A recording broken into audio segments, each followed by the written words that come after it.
क्या आपको पता है दुनिया में सब लोग आपको छोड़ सकते हैं, पर एक ऐसा परमेश्वर है जो किसी को कभी नहीं छोड़ता।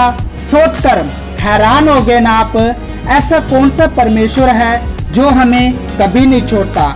आज हम एक ऐसी कहानी देखने जा रहे हैं जिससे हमें सीखने को मिलता है।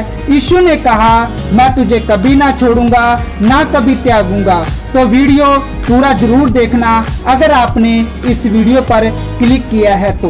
वीडियो शुरू करने से पहले अगर आप हमारे चैनल पे फर्स्ट बार आए हो तो चैनल को सब्सक्राइब और लाइक जरूर कर देना, ताकि जब भी हमारा नेक्स्ट वीडियो आए तो आपको नोटिफिकेशन मिल सके। तो चलिए सीखना शुरू करते हैं।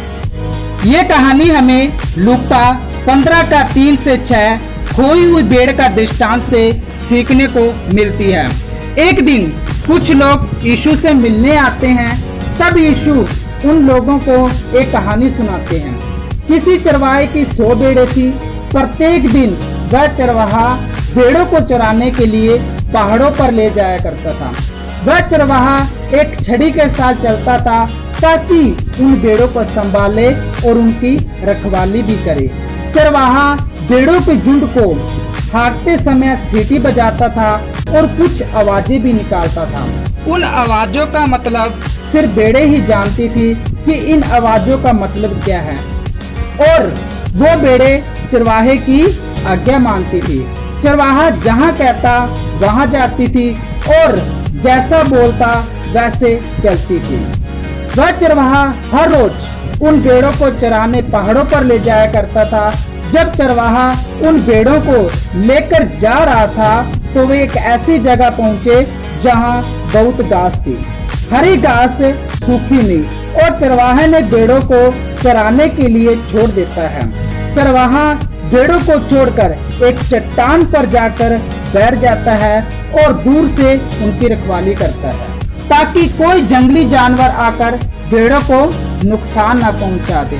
सब कुछ ठीक ठाक था। भेड़ों ने चर लिया। शाम हुई, चरवाहे ने सीटी बजाई। भेड़ें आवाज सुन के वापस आ गई। आज्ञा मानती थी ना, इसलिए वो सब आई। चरवाहा भेड़ों के साथ वापस घर लौटने लगता है। चरवाहा जब चलता था तो गाना गुनगुना रहा था, जिससे भेड़ें सुन के उसके पीछे आ रही थी। ये सब का मतलब भेड़ें ही जानती थी, इसलिए तो वो सब आ रही थी। आखिरकार वे घर पहुंच गए। चरवाहा भेड़ों को बाड़े में पहुंचाने से पहले उनकी गिनती करता था। उसने गिनना शुरू किया, 1 2 3 96 97 98 99। अचानक से उसने ये ध्यान दिया, एक भेड़ तो कम है। चरवाहे ने सोचा, मेरे ध्यान के बिना शायद एक भेड़ बाड़े में कूद गई होगी। उसने फिर से गिना, फिर भी 99 थी। फिर उसने सोचा, एक भेड़ कम फिर कैसे रह गई।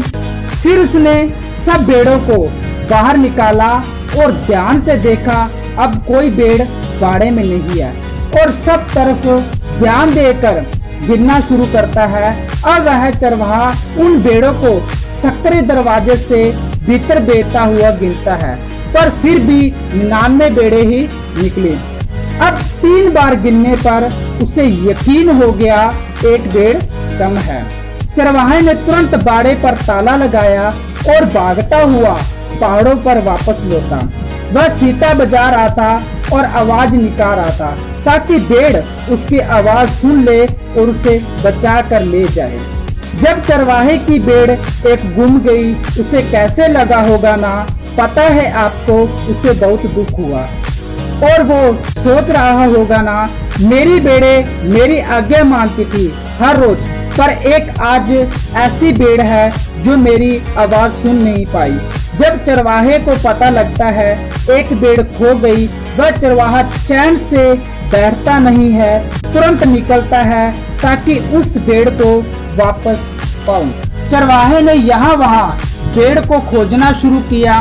पहले चरवाहा पास के झरने पर गया, फिर चरवाहा पहाड़ पर गया। चरवाहा उस जगह भी गया जहाँ जंगली जानवर थे। उसने सोचा, मेरी भेड़ इस जगह न फंसी हो, सब जगह ढूंढकर उसे आखिर सफलता मिल गई। वह भेड़ उससे एक झाड़ी में फंसी मिली। वह भेड़ चिल्ला रही थी। वह चरवाहा उसे दर्द में देख नहीं पाया और दौड़ता हुआ उसके पास पहुंचा। सावधानी से उसे झाड़ी से बाहर निकालता है और चरवाहा बहुत खुश होता है।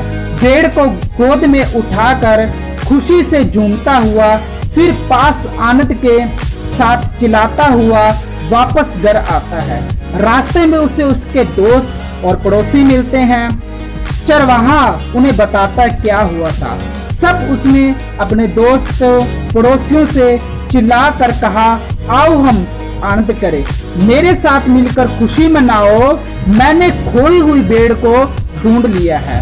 इस तरह वह मनुष्य उस एक भेड़ के लिए चिंतित था ना, बल्कि उसके पास 99 थे, फिर भी एक गुम गई, कितना चिंता में हो गया था वो। और अंत में जब उसे भेड़ वापस मिलती है तो वह चरवाहा बहुत आनंदित होता है, खुशी मनाता है। मेरे प्यारे मसीह भाई बहनों, क्या आपको पता है यीशु मसीह हमारा चरवाहा है, हम उसकी भेड़ें हैं। वह कभी भी हमें उससे दूर जाने की अनुमति नहीं देता है। जब आप गुम जाते हो ना संसार में, वो परमेश्वर आपको ढूंढने आता है। आपको पता है मुसीबत में कौन फंसता है? जो आज्ञा नहीं मानता।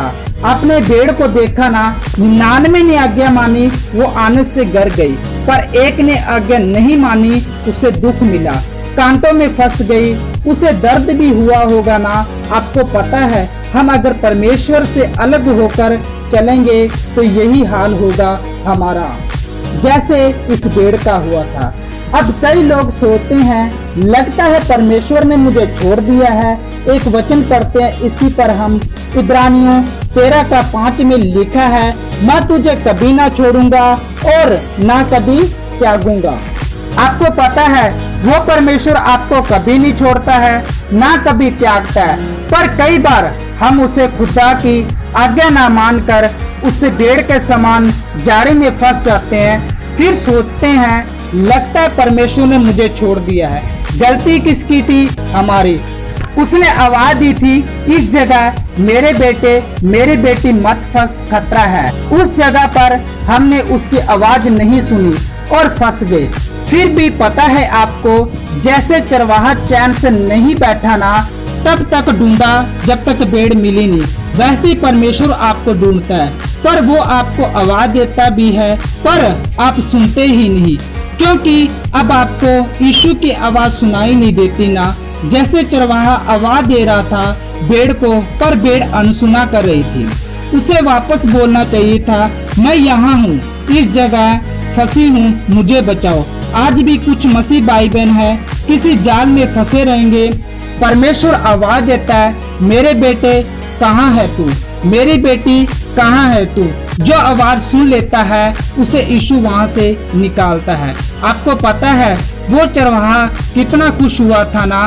वैसे ही जब आप वो सब जाल तोड़ के यीशु में वापस चलना शुरू करते हैं, आपके लिए स्वर्ग में ताली बजती है। तो आज आपको पता लग गया ना, यीशु हमें कभी नहीं छोड़ता। छोड़ता कौन है? हम। कैसे? जैसे भेड़ ने छोड़ा था आज्ञा ना मानकर, वैसे हम कई बार आज्ञा ना मानकर अपनी मर्जी पूरी करना चाहते हैं, पर वो खुदा हमें कभी नहीं छोड़ता, कभी नहीं त्यागता। आज आपको इस कहानी से बहुत कुछ सीखने को मिला होगा। कि कमेंट करके जरूर बताना और ये वीडियो उन मसीह भाई बहनों तक जरूर शेयर करना जिनको इसकी जरूरत है, ताकि उनको भी पता लगे परमेश्वर हमें कभी नहीं छोड़ता और ना कभी त्यागता है। और अगर आप हमारे चैनल पे फर्स्ट बार आए हो तो चैनल को सब्सक्राइब और लाइक जरूर कर देना, ताकि जब भी हमारा नेक्स्ट वीडियो आए तो आपको नोटिफिकेशन मिल सके। तो चलिए नेक्स्ट वीडियो में मिलते हैं हम।